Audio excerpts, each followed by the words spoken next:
Tanyakannya, hanya dikatakan siapa yang mau menikah di Topoyo 3. Belum ada bertanya, kenapa mau menikah? Apa dasarnya mau menikah?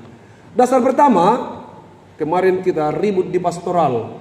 Karena waktu saya tanya Alding berapa lama pacaran dengan Ewin, dia bilang 5 tahun. Ditanya Ewin berapa lama pacaran, dia bilang 8 tahun. Ini sampai hari ini saya masih terus juga bertanya. Karena ini dasar. Aldin 8 tahun atau 5 tahun? Banyak orang yang mau dengar ini. 8 atau 5? 8. Toh buktinya. Kalau kemarin dia bilang 5, sekarang di depan banyak orang dia bilang 8, Pak Pendeta. Tetap Ewin 8 tahun di 8 tahun, iya. Kalau tidak kuat dasarnya, kalau sepakati memang sekarang 8. Karena kalau tidak 8, besok akan muncul ini barang. Kau bilang, kenapa 5? Di bawah pohon mangga kita ketemu waktu itu tanggal ini, kau bilang. Jadi selama 3 tahun itu kita apa? Kau anggap saya siapa? Putuskan sekarang 8 tahun pacaran. Ini dasar prinsip. Bahwa 8 tahun itu bukan waktu yang sedikit. 8 tahun itu seperti pohon, bukan berarti tidak pernah jatuh daunnya dan tidak pernah gugur. Tetapi waktu bertumbuh 8 tahun itu ada angin yang menerpanya, lalu kemudian rontoklah daunnya. Tapi pohon itu bilang apa? Biarkan yang tua berguguran. Jangan marah kepada angin. Katakan kepada angin, terima kasih bahwa dengan berkurangnya daun, aku akan berbuah lebih lebat lagi. Itu dulu orang baku bawa ami. Pendeta pas kalau khutbah begitu, to the point saja. Yang usah tersinggung, ambil yang bagusnya. Baku bawa ami lama sekali, tok begitu. Masa kamu tidak dengar? Dengarlah, cuma kita menutup telinga untuk hal-hal yang negatif. Hari ini mereka yang bercerita kemarin tentang hal-hal buruk tentang Anda, mereka yang meragukan bahwa Anda betul-betul saling menyukai dan mencintai, mereka yang meragukan apakah Anda akan tiba pada titik ini, dasarnya jelas. 8 tahun adalah kekuatan yang harus membuat saudara berkata, moi lah guntuk, moi lah kila, biar mau badai, biar mau apa, kita tidak akan terpisahkan lagi. Fondasinya kuat. Saya pacaran dengan istri saya itu 5 tahun. Kami pacaran jarak jauh. Saya ada di Jawa, tiba-tiba kemudian agak renggang. Ya namanya mau telepon-telepon orang, sedikit saja bermasalah. Akhirnya kami sempat putus. Dan dia sudah ada orang yang mau lamar. Saya juga menderita. Kenapa ini? Masa dia terima, dia bilang cinta. Akhirnya dibatalkan pelamaran itu. Lalu saya kemudian berjanji akan pulang ke Pokang, saya dari Jawa. Saya pulang ke Pokang, saya lamar. Saya lamar begini. Kita akan menikah tanggal 7 bulan 7 hari ke-7 tahun 2007. Dan banyak orang tidak percaya itu. Silakan lihat tanggal perkawinan kami. Seandainya masih bisa disorong ke jam 7, tapi di sana tidak bisa jam 7, harus jam 9. Makanya, tapi di undangan muda-mudi dikatakan hari ke-7 jam 7 malam. Itu di undangan muda-mudinya. Kenapa? Kalau perkawinan yang direncanakan dengan baik, bisa diatur, bisa disiapkan segala sesuatunya, bukan berarti bahwa akan sempurna, tetapi semuanya akan berjalan mendatangkan sukacita. Dasarnya apa? Dasarnya adalah cinta. Lalu kemudian 5 tahun, kalau mereka ini lebih hebat karena dia 8 tahun. Lalu kemudian apakah kemudian 5 tahun pacaran itu lalu kemarin kita katakan yang mau melamar itu suruh pulang karena saya sudah lama pacaran dengan anak ibu. Masa ibu tidak memperhitungkan saya? Kami juga bertengkar sesudah itu. Dia biasa berpura-pura mau lari. Saya sudah bilang jangan lari, jangan tinggalkan toh. Saya tahu dia tidak akan pergi. Perempuan biasanya ancamannya begitu. Seolah-olah mau pergi. Tapi saya tahu karena kita lama pacaran. Bukan tanpa badai, bukan tanpa masalah. Kita punya masalah. Tapi dasar yang kuat kita bilang apa? Dulu kamu menikah dengan orang lain. Tapi saya datang bilang tidak, menikahlah dengan saya. Saya memang tidak punya uang. Tapi kalau kegantengan boleh diadu. Tapi lebih dari itu, bukan itu maksud saya. Walaupun saya ini ganteng sama dengan Aldin, walaupun itu ada, tapi apa janji saya? Percayalah, saya tidak punya apa-apa. Tapi kalau mau dibahagiakan, saya berjanji untuk membahagiakanmu. Bukan dengan harta benda. Tahu tidak? Hanya ada 2 orang yang berpelukan di motor. Siapa yang tahu jawabannya? Hanya ada 2 orang yang, hanya ada 2 keadaan orang yang bisa berpelukan di motor. Ada yang tahu jawabannya? Orang pacaran dengan suami istri. Bisa-bisa mendekati.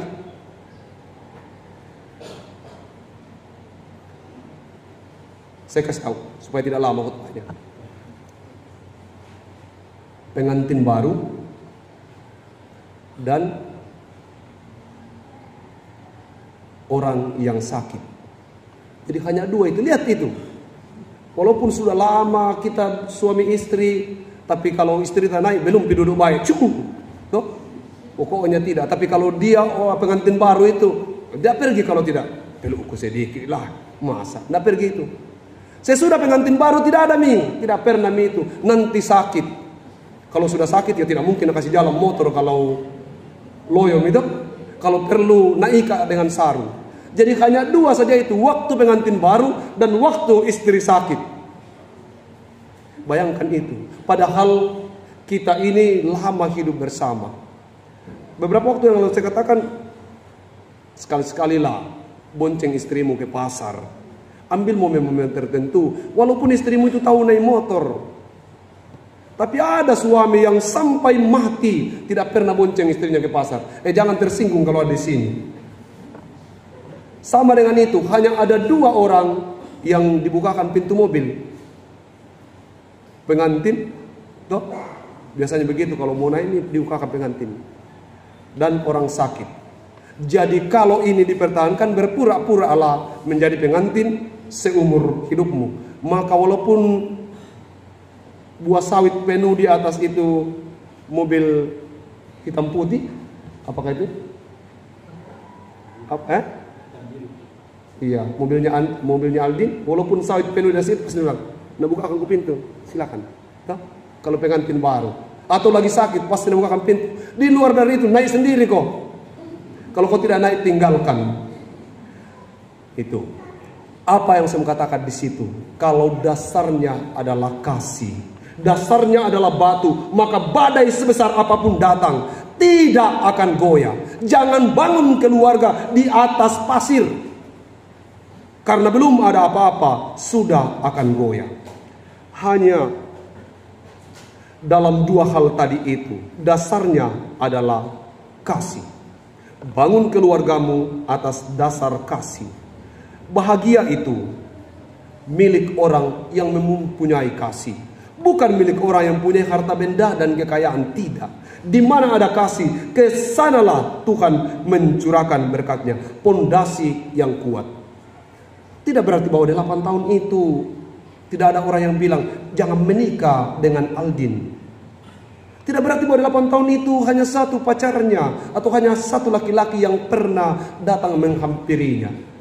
Bisa ada laki-laki yang lain.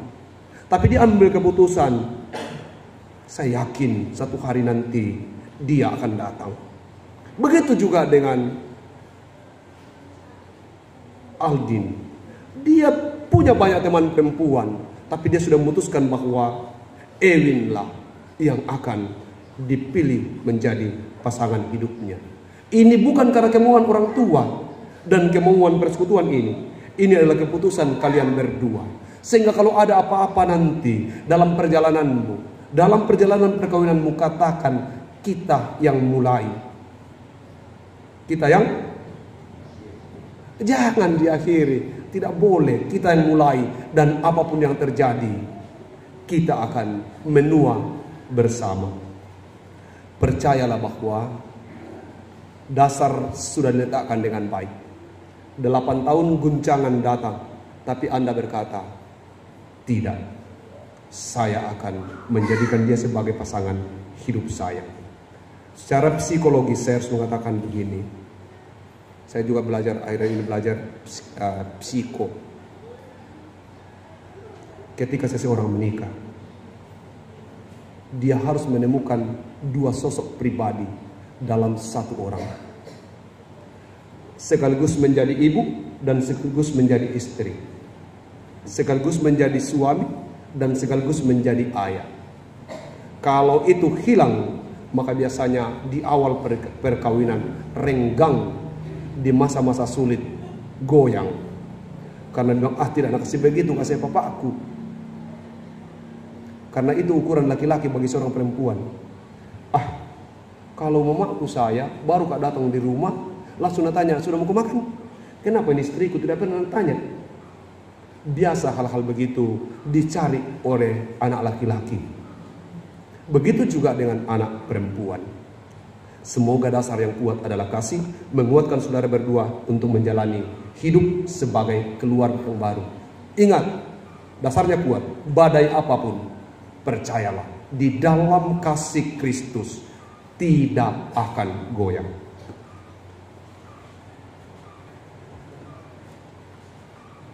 Seperti bejana, demikianlah keluarga dibentuk, diubah, digosok, dimurnikan, diproses untuk menjadi lebih baik.